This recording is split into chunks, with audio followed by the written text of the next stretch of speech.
মোহজামপুরে ঝুঁকিপূর্ণ সেতু দিয়ে জীবনের ঝুঁকি নিয়ে পারাপার, নতুন সেতুর দাবি। মোহাম্মদ সজীবের পাঠানো তথ্যচিত্রে দেখুন বিস্তারিত।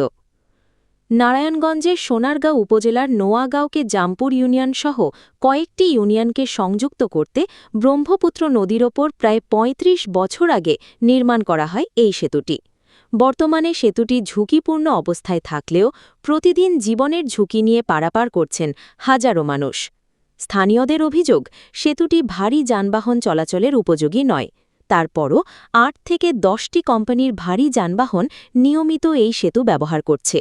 এতে যানবাহন চলাচলের সময় পুরো সেতু কেঁপে ওঠে, যা পথচারী ও সাধারণ মানুষের মধ্যে আতঙ্ক সৃষ্টি করছে। শিক্ষার্থীরা জানান, প্রতিদিন স্কুল কলেজে যাতায়াতের সময় সেতুর ওপর কম্পন অনুভূত হওয়ায় তারা ভয় নিয়ে পারাপার করেন। এলাকাবাসীর আশঙ্কা, দ্রুত ব্যবস্থা না নিলে যে কোনো সময় বড় ধরনের দুর্ঘটনা ঘটতে পারে। এ অবস্থায় স্থানীয়রা নারায়ণগঞ্জ ৩ আসনের সংসদ সদস্য আজহারুল ইসলাম মান্নানের কাছে দাবি জানান, দ্রুত সময়ের মধ্যে ঝুঁকিপূর্ণ এই সেতুর নতুন, নিরাপদ ও টেকসই সেতু নির্মাণের দাবি জানিয়েছেন।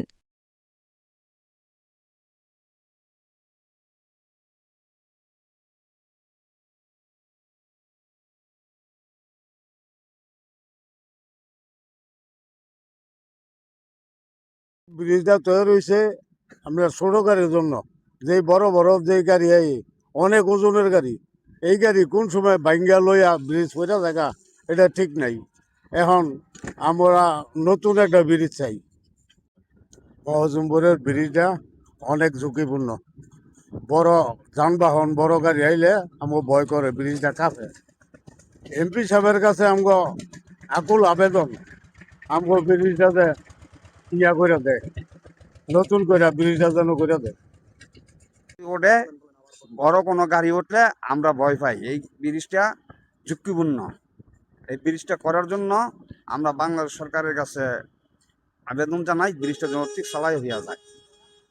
ব্রিজটা অনেক পুরানো হয়ে গেছে কিন্তু এইটাতে অনেক যান পরিবহন গাড়িগুলি মালের গাড়ি চলে, ব্রিজটা কাঁপে, কিন্তু ব্রিজটা ঝুঁকিপূর্ণ হয়ে গেছে এই ব্রিজটা যত চালায়া মেরামত করলে আমাদের জনসাধারণের জন্য উপকার।